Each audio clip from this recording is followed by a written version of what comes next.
Wife ने एक जगह कह दिया था कि शादी से पहले 30-30, 35-35 पूरण पोली खा लेते थे। वो मेरी वाइफ ने मेरे ऊपर बदला लिया था एक्चुअली। सही बात है, उन्होंने कहा था। मैं इतनी तो नहीं खाता था और पूरण पोली ने मैं कुछ चीज़ें मिठाई पहले ज़्यादा खाता था, लेकिन उसका मुझे नुकसान ऐसा हुआ कि मैं कहीं पर भी चला जाऊँ लोग पूरण पोली लेकर ही तैयार रहते थे कि हमको मालूम है आपको पसंद है। आखिर में 2-3 कार्यक्रमों में मैंने अपने आप को एक क्वेश्चन पूछवाया और वहां क्लैरिफाई किया कि मुझे पसंद नहीं है, मैं नहीं खाता, मेरे लिए मत बनाओ। तब से थोड़ा बंद हुआ है। और उन्होंने एक इंटरव्यू में कहा है कि मेरी किसी बात पर कभी लड़ाई नहीं होती देवेंद्र जी से, लेकिन ये पूरण पोली जब लोग ऑफर करते हैं वो आके मुझसे लड़ते हैं, तुम्हारी वजह से ही हो रहा है। बिल्कुल सही बात है, क्योंकि मेरा तो समझ लीजिए कि किसी के यहाँ खाने पर गए तो वो वही देते, किसी के अपन किसी और बात के लिए गए, मिठाई कोई किसी के कोई कार्यक्रम है तो पूरण पोली देते हैं। तो मैंने कहा तेरे कारण सब लोग मुझे ये खिलाते हैं, और जबकि मुझे मैं मतलब खाता हूं लेकिन मुझे इतनी पसंद नहीं है कि मैं हमेशा खा पाऊं, तो इसलिए उस पर लड़ाई होती है मेरी।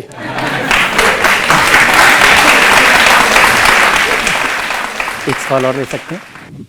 मेरा सवाल आपसे ये है कि आपकी वाइफ पब्लिक लाइफ में काफी एक्टिव है, तो ये मैरिज आपकी पॉलिटिकल मैरिज है कि लव मैरिज है? मेरी मैरिज अरेंज्ड विथ लव है।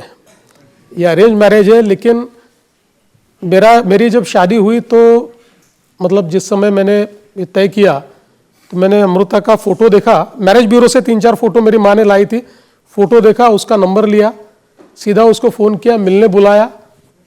2-3 मुलाकातें हुए। मैंने पहली मुलाकात में उसको बता दिया कि मैं जिंदगी भर राजनीति करने वाला हूँ, कोई काम धंधा करूँगा नहीं। और पहले इसमें बताया, वो बैंक में उस समय भी काम करती थी। मैंने कहा देख, तेरा पैसा तेरा, मेरा पैसा मेरा, मैं तेरे को दूंगा भी नहीं और तुझसे लूंगा भी नहीं।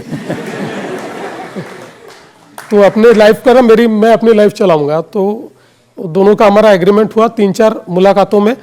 फिर एक दिन हम लोग लॉन्ग ड्राइव पर गए और उस दिन हमने तय किया कि आप शादी करेंगे, और फिर सीधा उसके घर गए, उसके माता पिता को मिले, फिर मेरे घर गए, मेरी माँ को मिले और हमने शादी कर ली।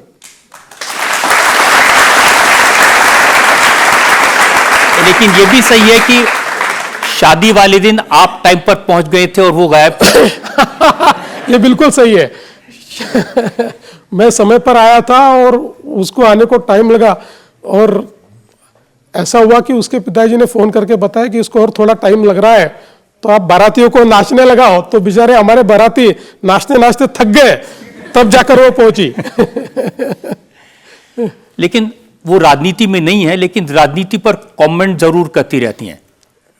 मैं देखा कि उद्धव ठाकरे से काफी उनकी तकरार चलती है। जब उद्धव मुख्यमंत्री थे तो उन्होंने एक ट्वीट किया जिस पर उन्होंने लिखा कि एक राजा कपटी था। देखिए, मैं अल्टीमेटली उसकी अपनी अलग पर्सनालिटी है, वो एक अलग व्यक्तित्व है और वो कुछ कमेंट्स करती है। लेकिन मेरा अपना मानना है, अगर आप पूछेंगे तो मैं उसको हमेशा कहता हूं कि आप क्यों राजनीतिक कमेंट करते हो, आप राजनीति में नहीं हो। क्योंकि राजनीतिक कमेंट करने के बाद जिस निचले दर्जे का ट्रोलिंग उसको सहन करना पड़ता है, और बहुत ही घटिया दर्जे पर आकर लोग जिस प्रकार के कमेंट करते हैं, जिस प्रकार से वार करते हैं, तो मैं उसको कहता हूं कि आप क्यों करते हो, मत करिए, ये आपको सहन करना पड़ता है। सुनती है और कभी कभी कर देती है। नहीं, लेकिन इंटरेस्टिंग कमेंट करते हैं। उन्होंने उद्धव जी को लिखा, ओ भोगी कुछ तो सीखो हमारे योगी से।